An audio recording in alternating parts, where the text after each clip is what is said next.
जनतंत्र TV. Break के बाद एक बार फिर से आप सभी का स्वागत है। बढ़ते खबरों में आगे और रुख देहरादून का करेंगे। देहरादून में मीडिया से बातचीत करते हुए बीजेपी विधायक राजकुमार ठुकराल काफी भावुक नजर आए। हालांकि वो आश्वस्त दिखे कि बीजेपी का शीर्ष नेतृत्व उन्हें टिकट देगा। इसके बाद राजकुमार ठुकराल ने कहा कि उनके खिलाफ साजिश हुई है, लेकिन इस संबंध में उनकी तरफ से एफआईआर भी दर्ज करवाई गई है। लोकतंत्र है, उसके चलते अगर किसी भी विधायक की या कोई भी शिकायत होती है तो उसका परीक्षण मेरी भारतीय जनता पार्टी अवश्य कराती है। लेकिन मेरे साथ अन्याय नहीं होगा, न्याय होगा। बीजेपी मुझे रुद्रपुर से टिकट देगी और मैं हैट्रिक बनाने में कामयाब होऊंगा। मोदी जी की विचारधारा को, पंडित दीनदयाल उपाध्याय, श्यामा प्रसाद मुखर्जी की विचारधारा को आम जनमानस के बीच में लेके जाऊंगा और पूरा प्रयास करूंगा धामी जी की सरकार दोबारा बने और मेरी भी हैट्रिक। विधायकों का टिकट कहाँ? और वहीं रुद्रपुर से राजकुमार ठुकराल के नाम पर फाइनल मोहर नहीं लगी है, जिसके बाद ठुकराल ने मीडिया से रूबरू होते हुए कहा कि कुछ लोगों ने दुर्भावना से उनकी ऑडियो क्लिप को एडिट कर सोशल मीडिया पर वायरल किया है। ऐसे लोगों के चेहरे बेनकाब करने के लिए वो एसएसपी से मिलेंगे और तहरीर देंगे। हर काम के लिए मरने मिटने को तैयार रहता हूं। देश का, पूरे भारत का अकेला विधायक हूं जो डेली जनता दरबार लगा के पब्लिक की बात सुनता हूं। दिल्ली और देहरादून जनता, अरे 50 साल से जो लोग बैठे नजूल भूमि पर, उनकी लड़ाई आज तक किसी ने लड़ी हो तो मेरे सामने आए। मुझसे पूर्व विधानसभा के अंदर सिडकुल डेवलप हुआ, 540 कारखाने रनिंग कंडीशन में, सारी टोटल रजिस्ट्रियां किच्छा में जाके हुई थी, रुद्रपुर में लेके आया और किच्छा से तहसील भी रुद्रपुर में लेके आया, काम किए। और वही उधम सिंह नगर की किच्छा विधानसभा में जिला अधिकारी युगल किशोर पंत और इसी के साथ ही एसएसपी बलजिंदर सिंह के नेतृत्व में रुद्रपुर रोड से फ्लैग मार्च निकाला गया, जो कि डीडी चौक, इसी के साथ ही आवास विकास, सिरौली कला, एमपी चौक के साथ साथ शहर के कई मार्गों से होते हुए सरस्वती शिशु मंदिर पहुंचा, जहां पर फ्लैग मार्च का समापन हुआ। इस दौरान जिलाधिकारी युगल किशोर पंत ने बताया कि हमने तैयारी पूरी कर ली है।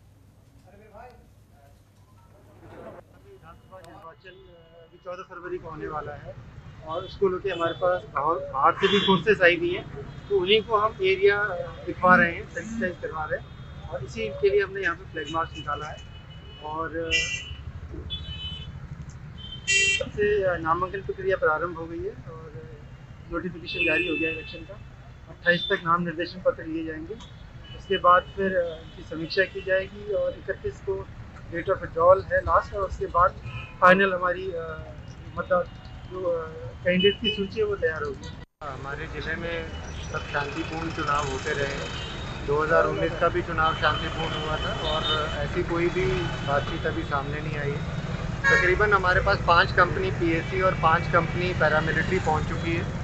उनका एरिया सेंसिटाइजेशन के किस प्रकार की जगह में वो आए हैं, कोई अलग अलग प्रदेशों में, कोई बॉर्डर से एसएसबी आई है, तो एक तो उनको हम सेंसिटाइज करा रहे हैं, दूसरा एरिया डोमिनेशन है क्योंकि कोविड गाइडलाइंस हैं। कई ऐसे हमारे वल्नरेबल एरिया होते हैं, वहाँ पे जाके मैसेज यही दे रहे हैं हम कि कहीं पे भी हमारे ज़िले में जो है आप कहीं कोई भी बूथ हो, सब सुरक्षित हैं। उनका आंकलन हम कर रहे हैं, कौन से में प्रॉब्लम के पूर्व में आसार रहे हैं, उनको भी एक्स्ट्रा फोर्स उसमें लगाया जाएगा। और वहीं बीजेपी से नानकमत्ता सीट से विधानसभा के प्रवाल दावेदार श्रीपाल राणा इस बार पार्टी से टिकट न मिलने के कारण नाराज हैं, जिसके चलते उन्होंने पार्टी से इस्तीफा दे दिया है। साथ ही निर्दलीय चुनाव लड़ने का फैसला भी किया है। आपको बता दें कि बीजेपी ने नानकमत्ता से उन्हें प्रत्याशी बनाने का वायदा किया था, जिसके तहत उन्होंने संघ के पदों से इस्तीफा देकर नानकमत्ता विधानसभा में प्रचार प्रसार पर जुट गए थे। नानकमत्ता विधानसभा थारू जनजाति आरक्षित सीट है और यहाँ पिछले 2 बार से बीजेपी के ही प्रेम सिंह राणा विधायक है। इस बार भी बीजेपी ने उन्हें पर दाव खेलते हुए तीसरी बार उन्हें टिकट दिया है। देखिए, संघ की दृष्टि से मैं संघ का कार्यकर्ता था और मेरी इच्छा थी, हर व्यक्ति की, हर मनुष्य की अपनी इच्छा होती है, महत्वाकांक्षा होती है। मैं प्रारंभ से ही संघ के माध्यम से, सेवा प्रकल्प संस्थान के माध्यम से निस्वार्थ भाव से समाज की सेवा करता आया। मेरी इच्छा जागी, मैंने संगठन से कहा और संगठन से दायित्व मुक्त होकर और मैंने दावेदारी की। सब लोगों ने मुझे आश्वासन भी दिया, लेकिन अंत तक भाजपा संगठन ने भी मेरे साथ विश्वासघात किया और उन्होंने पुराने चेहरे पर ही दांव खेला है।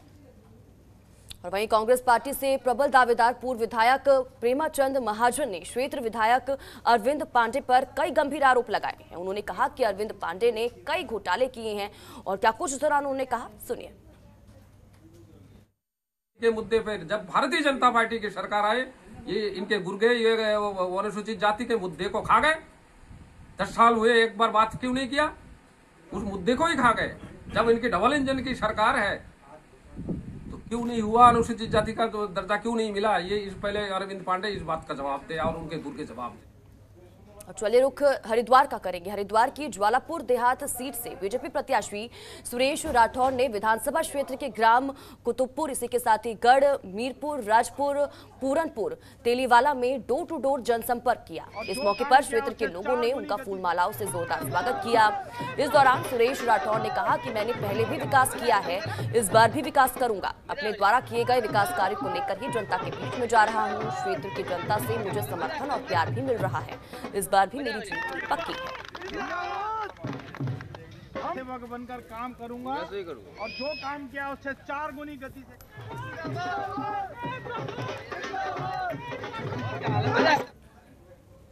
वहीं हरिद्वार की 11 विधानसभाओं में बीजेपी के चुनाव सह प्रभारी और ज्वालापुर विधानसभा चुनाव प्रभारी नागेंद्र शर्मा ने ज्वालापुर विधानसभा को लेकर विस्तृत जानकारी दी। उन्होंने बताया कि ज्वालापुर विधानसभा को 3 मंडल में बांटा गया है, जिसमें पूर्वी ज्वालापुर, पश्चिमी ज्वालापुर और गोगावाला शामिल है।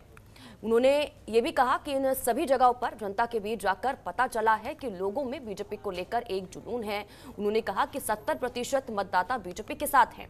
बीजेपी प्रत्याशियों को टिकट देने के सवाल पर उन्होंने कहा कि बीजेपी बहुत विचार विमर्श करने के बाद किस प्रत्याशी को कहां से टिकट देना है ये निर्णय लेती है और इस बार भी विचार विमर्श करने के बाद ही प्रत्याशियों को टिकट दिए गए हैं।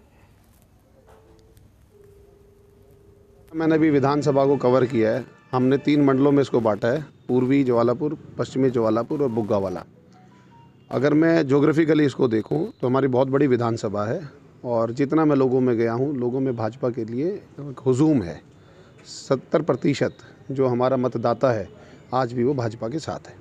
अच्छा, दूसरा चेहरा बनाने का आप ये देखिए, हमें लगा कि जो मजबूत स्थिति में हैं तभी पार्टी ने इस पर विचार किया और उनको दोबारा से यहाँ पे लेकर आए हैं। और पार्टी ऐसे नहीं किसी को वो देती टिकट कि भाई किसी को उठाया वो लड़ा दिया। उसमें आंकलन होता है। उसमें अगर आप देखेंगे पिछले 5 साल में जिन्होंने काम करवाए, सड़कें बनवाई और आपके जितने भी पार्क थे और था, उसमें जो विकास कार्य किए उसको देखते हुए लोगों के अंदर हुजूम है। लोगों से फीडबैक ली गई है, उस फीडबैक में सबसे ऊपर नाम इनका है, तो पार्टी ने इनको कमल का फूल थमाया। वहीं प्रदेश में शुक्रवार को विधानसभा चुनाव के लिए प्रत्याशियों के नामांकन शुरू हो गए हैं।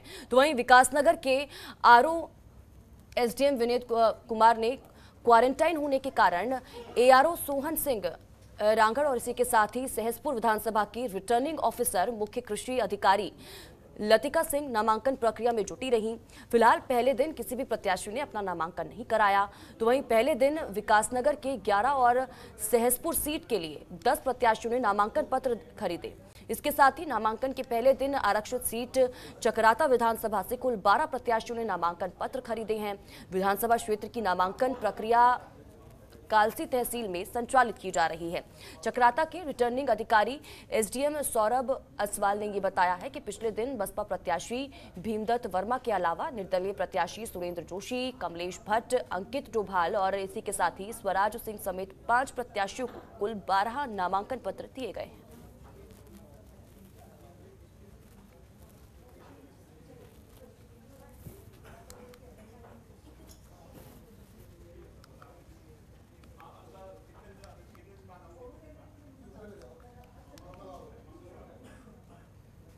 वहीं विधानसभा चुनाव के लिए बीजेपी के प्रत्याशियों की लिस्ट जारी होने के बाद नैनीताल और भीमताल विधानसभा सीटों पर बीजेपी का विरोध शुरू हो चुका है। दिनेश आर्या के बाद भीमताल में मनोज शाह टिकट कटने से नाराज दिखाई दे रहे हैं। दिनेश आर्या ने तो नामांकन पत्र खरीदकर नैनीताल से निर्दलीय प्रत्याशी के रूप में ताल ठोकने की तैयारी कर ली है। तो वहीं दूसरी ओर भीमताल विधानसभा से बीजेपी के कद्दावर नेता मनोज शाह ने अपने 300 समर्थकों के साथ बीजेपी से सामूहिक इस्तीफा भी दे दिया है।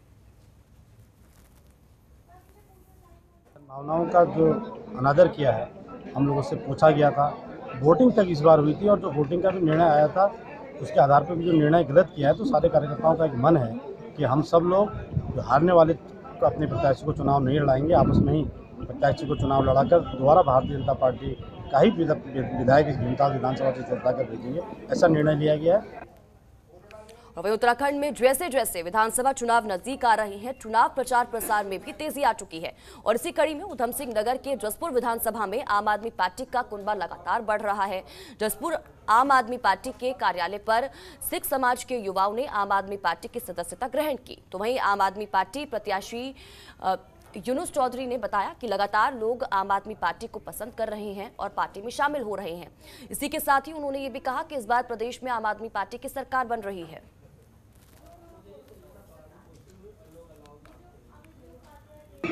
वो बहुत तेजी से आगे बढ़ रही है और बहुत जल्द आपके सामने परिणाम आएंगे।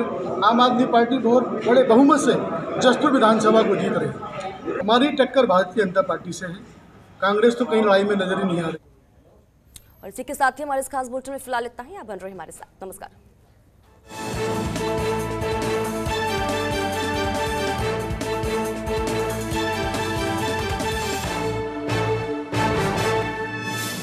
देख रहे हैं जनतंत्र टीवी। खबरों के निष्पक्ष विश्लेषण के लिए सब्सक्राइब करें Janatantra TV and press the bell icon. Never miss any update.